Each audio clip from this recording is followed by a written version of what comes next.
I wrote this paper for my final project in RLST 3129, which is Race and Religion in America.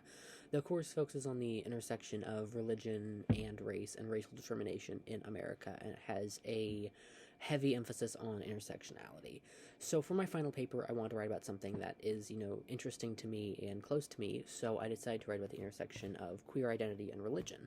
As someone that's gay and not religious, I'm not really familiar with the intersection of queer identity and religion. And I wanted to highlight a perspective that is not commonly talked about in America, so I decided to talk about the intersection of Islam and queer identity. In America, we often hear about Christian affirmations of queer identity, and I wanted to kind of provide a different narrative for that, especially in the wake of the Pulse shooting that happened about 5 years ago. And I wanted to fight back against negative stereotypes that face queer people and Muslim people in America. So I decided to discover how queer Muslims in America have fought back against these stereotypes. In the process of writing the paper, I learned about just how deep Islamophobia runs in America, and I connected it to how the queer community often struggles with racism and difficult conversations about diversity and race. I saw just how pervasive stereotypes are in America and how I can recognize them and call them out better now that I've written this paper.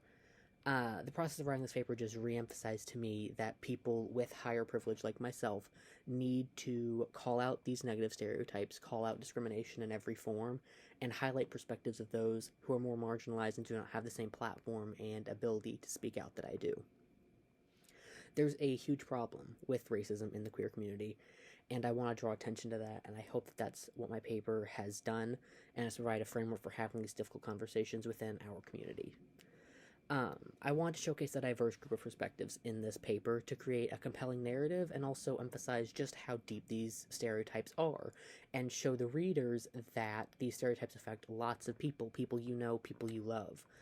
And in order to do this, I had to kind of broaden my search for sources.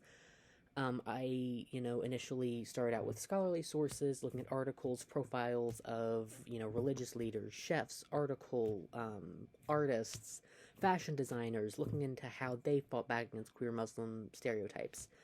But I didn't really find the breadth that I wanted to. So I ended up using an Instagram account that compiles anecdotes, selfies, and just kind of stories, messages of warmth and resilience of queer Muslims, to kind of create and further my argument of community building. That was my main argument in this paper, was that to fight back against these stereotypes, queer Muslims build communities to help each other get through these difficult times and provide support for each other. And in order to really kind of get that through in my paper, I had to expand my search for sources beyond just the normal scholarly articles. And I had to look into unorthodox sources, like the Instagram account I ended up using. And I think in the future, that's going to really affect how I write papers. Because I feel like that source really helped me tie my paper together and provide a really compelling narrative. And I wouldn't have done that had I not been able to find that unorthodox source. So in my future papers, I'm not going to be hesitant to expand to other unorthodox sources like I was before.